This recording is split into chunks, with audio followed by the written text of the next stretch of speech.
साथ ममता बनर्जी ने बुलाई आज मीटिंग। नताइज के बाद हुए तशद्दुद से मुतालिक ये मीटिंग बुलाई गई है। इस मीटिंग में चीफ सेक्रेटरी, होम सेक्रेटरी शामिल रहेंगे। डीजीपी और कोलकाता के पुलिस कमिश्नर भी इस मीटिंग में मौजूद हैं। आपको बता दें कि नताइज आने के बाद बंगाल में तशद्दुद के कई वाक़ात रोनुमा हुए हैं। अब इस ताल्लुक से ममता बनर्जी ने एक मीटिंग बुलाई है। इस मीटिंग में चीफ सेक्रेटरी, होम सेक्रेटरी शामिल रहेंगे। इसके अलावा डीजीपी और कोलकाता के पुलिस कमिश्नर भी इस मीटिंग में शामिल रहेंगे। बंगाल में तशद्दुद पर पीएम ने नाराजगी और तशवीश का इजहार भी किया। आपको बता दें कि जिस तरह से बंगाल के नताइज आने के बाद तशद्दुद के वाक़ात रोनुमा हुए हैं, अब इस तशद्दुद पर पीएम नरेंद्र मोदी ने भी नाराजगी और तशवीश का इजहार किया। तो मजीद तफसीलात हम हासिल करेंगे अपनी नुमाइंदा शबाना। शबाना, क्या कुछ मीटिंग में खास होने वाला है?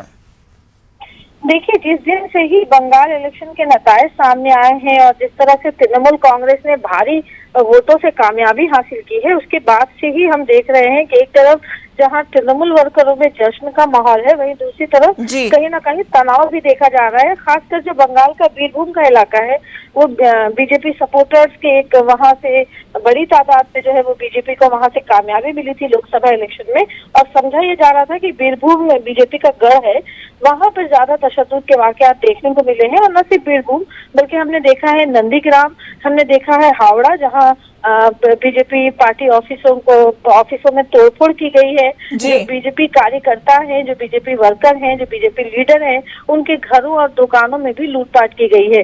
तो तशद्दुद के वाकयात रोनमा हुए हैं और बीजेपी पार्टी दफ्तरों को, बीजेपी वर्करों को निशाना बनाया जा रहा है। और यही वजह है कि उसी दिन वजीर दाखिला अमित शाह ने इस मामले में रिपोर्ट मांगी थी गवर्नर से, और जेपी नड्डा जो कौमी सदर हैं बीजेपी के, वो आज बंगाल के दौरे पर है।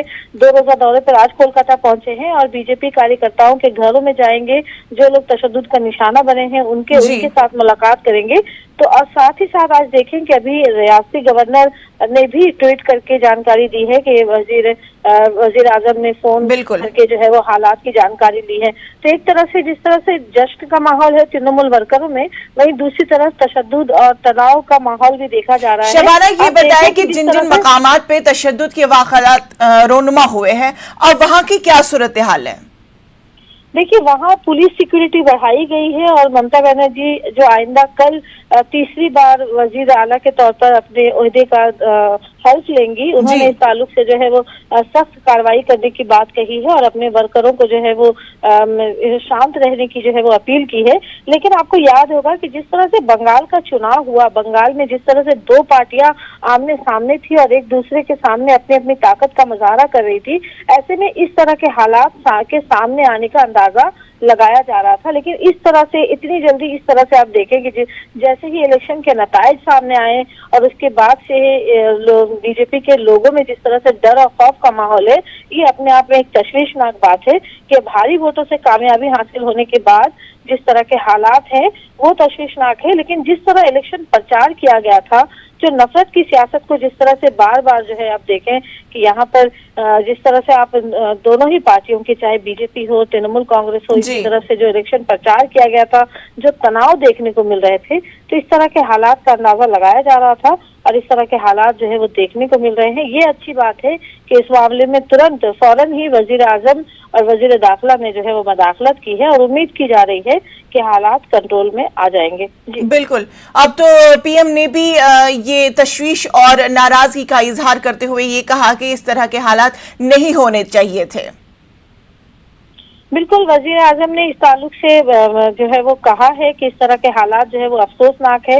और जिस तरह से कोलकाता शहर में भी ऐसे कई मकामात हैं जहां लोगों में डर और खौफ का माहौल है। आपने देखा होगा कि खवातीन जो है वो रास्ते पर उतरी हैं, जो बीजेपी समर्थक है, उनके मुताबिक उनके घरों को, उनके मकानों में तोड़फोड़ की गई है और उनके लिए अपने घरों में रहना जो है वो मुश्किल हो रहा है। तो इस तरह के हालात है, इस तरह लोगों में डर और भय का माहौल है। और अगर दूसरी तरफ बीजेपी पार्टी अगर अपने जो मुतासरीन जो कार्यकर्ता है, जो लीडरान है, अगर उनके सामने खड़ी होती है तो ये अपने आप में एक उन्हें तहफ्फुज का एहसास दिलाती है। तो बिल्कुल ये शबाना, अब आने वाले बीजेपी की वक्त तरफ में से ही ये मालूम हो सकेगा कि इस मीटिंग के बाद क्या कुछ नतीजे जो है वो सामने आ जाएंगे और क्या कुछ मुस्बत पहलुओं पर बातचीत हुई होगी। शबाना, तफसीलात की